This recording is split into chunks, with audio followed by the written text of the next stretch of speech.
नमस्कार, गोरखपुर फर्स्ट देख रहे हैं आप और इस वक्त हमारी उपस्थिति गोरखपुर के प्रेस क्लब पे है। प्रेस क्लब पे हमारे साथ बैठे हुए दो लोग हैं। इन लोगों का जो है सबसे बड़ा आरोप जो मैं आपको बता रहा हूँ, वो ये है कि ये लोग जो है अपने गांव को छोड़ करके रोजी-रोजगार के संबंध में जो है शहर में रहना क्या शुरू किए कि इनके गांव का ही एक दबंग व्यक्ति इनके पुश्तैनी घर को बुलडोज़र से गिरा करके और इन लोगों का नामो-निशान वहाँ से मिटा दिया। इन्होंने ये भी बताया कि इनके ज़मीन पे एक इंदिरा आवास सरकार के द्वारा दिए गए फंड से बना था। उपद्रवी जो थे, जो लोग बुलडोज़र चलाए थे, वो उस इंदिरा आवास को भी गिरा करके और पूरी ज़मीन पे चारदीवारी करके अपने कब्जे में ले लिए। हम इन्हीं से जो है समझेंगे पूरा मामला। क्या नाम है आपका? सुभाष चंद्र श्रीवास्तव राव। श्रीवास्तव जी कहाँ के रहने वाले हैं आप? हम बेउसा और बनकटा के निवासी हैं। थाना सिकरीगंज तहसील खजनी है हमारा। और हमारे बगल में जितेंद्र सिंह हैं। उन्होंने ज़बरदस्ती हमको 9/1/24 को बुलाया गया है हमसे बात करने के लिए कि आपके पटदार लोग दे दिए हैं ज़मीन, सब लोग दे दिए हैं, आप भी दे दीजिए। तो हमने कहा कि हमारे 3 बच्चे हैं, हम न तो शहर में मकान है, हम किराए पर रहते हैं, यहाँ भी है तो भी दे देंगे तो हमारा कैसे चलेगा? तो हमने मना कर दिया। और उसके 11 जनवरी को 11/1/24 को उन्होंने बुलडोज़र चला दिया। अब बुलडोज़र चलाया तो हमको सूचना मिली तो भाग करके हम और हमारे लड़के पंकज श्रीवास्तव गए। और वहाँ जाने के बाद जब देखा गया तुरंत 112 नंबर पर कॉल किया गया। वहाँ से पुलिस आई, वो समझा-बुझा के उन लोगों से कागज़ माँगने लगी। हम लोगों को थाने बुलाया, उन लोगों को भी बुलाया गया, लेकिन कोई निष्कर्ष निकला नहीं। हम लोग पहुँच गए, वो लोग नहीं गए। करीब 8 बार हमको थाने बुलाया गया, लेकिन एक बार भी नहीं वो लोग गए। ना तो उनके प्रति कोई कार्रवाई हुआ, खाली आश्वासन मिलता गया। उसके बाद लास्ट में उन्होंने कहा कि राजस्व का मैटर है, आप एसडीएम साहब से मिलिए। तो हम लोग एसडीएम साहब से मिले, तो उसके बाद उन्होंने मार के किया क्या नाम है लेखपाल कानगो को। तो उन्होंने जाके मौके पर देखा तो कहा कि डी की ज़मीन है। उन्होंने रिपोर्ट लगाया एसडीएम साहब को। उन्होंने एसडीएम साहब दीवानी के लिए मार कर दिया कि ये न्यायालय का मैटर है, डी की ज़मीन है।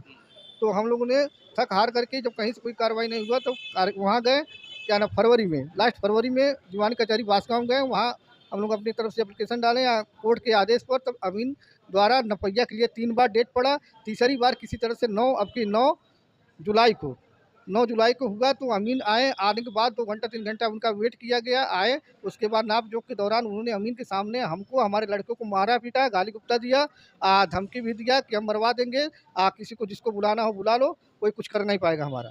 कौन ऐसा? ये जितेंद्र सिंह बोले हैं। जितेंद्र क्या करता है? जितेंद्र सिंह भट्ठा-उट्ठा चलाते हैं। कितने लोगों का अगल-बगल का ज़मीन लोग कब्जा किए हैं, लेकिन डर के मारे कोई बोलता नहीं है। हम अपने हिस्से के लिए अपना वो कर रहे हैं और उसके लिए धमकी मिल रहा है, गाली-फजीयत मरवाने के लिए हमारे परिवार को अपना वो कर रहे हैं। कोर्ट से अमीन आया था जो आप मुकदमा दीवानी में किए थे। दीवानी किए तो कोर्ट से अमीन आदेश से वो करके आया था। तीसरी बार उन्होंने, पहली बार आया था तभी नहीं आया, दूसरी बार उन्होंने बुलाया था, डेट दिया था तभी नहीं आए, तीसरी बार किसी तरह से आए। और उसके बाद 2 घंटा वेट करके उसके बाद आए।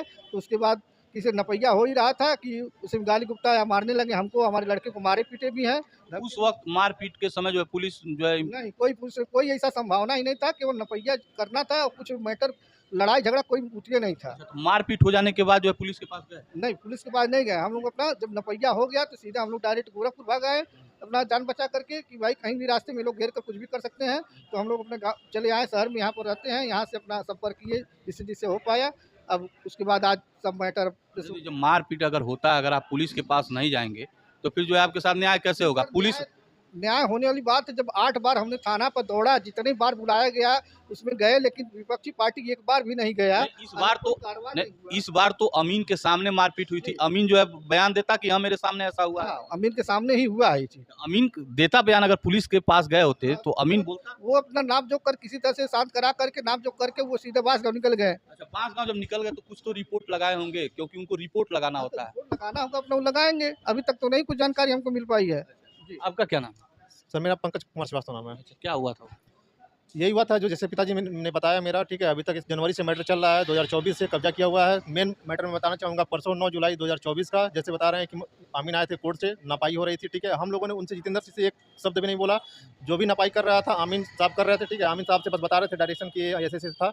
उसी पे उन्होंने गाली स्टार्ट कर दिया। गाली देने के बाद तुरंत जैसे ही बोले कि आप गाली क्यों दे रहे, तुरंत मारना भी स्टार्ट कर दिया हमको। उसके बाद हमको बचाने के लिए जैसे हमारे पिताजी आगे बढ़े उनको भी मारा उन्होंने। और भी लोग 10 लोगों को इकट्ठा किया था, गाँव के ही लोगों को जो भी थे, मतलब नहीं पता, हराम मतलब दुष्ट टाइप के थे वो लोग भी, ठीक है। उनके इकट्ठा किया था, मतलब ये जान से मारने की धमकी भी दे रहा है, कर रहा है कि इसको बुलाना बुला लेना, उसके बाद जो है तुमको मरवा देंगे और तुम्हारी जमीन भी कब्जे मुक्त नहीं करेंगे, कब्जा बनाए अब रखेंगे। तो आपका जो है जमीन कब्जा कर लिया, घर गिरा दिया, तो आपके पास तो उस गांव में जो है जमीन अब घर का नहीं रह गया। सर हम लोग एकदम समझ लीजिए बेसहारा हो गए हैं, ठीक वो है। पैतृक गांव है जो आपका। भी था वही था हम लोग के रहने के लिए, रोजी रोटी के सरकार में रोजी रोटी चक्कर में, पढ़ाई लिखाई के चक्कर में भाई हम लोग यहाँ आए थे गोरखपुर रहने के चक्कर, ठीक है।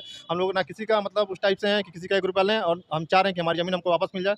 हम लोग के पास इतना टाइम नहीं था कि हम लोग थाना जाएँ। भाई दबंग आदमी है, बीच में कुछ भी करवा सकता है। घर में बड़े हम ही दोनों साथ और भी हैं, 2 भाई छोटे हैं।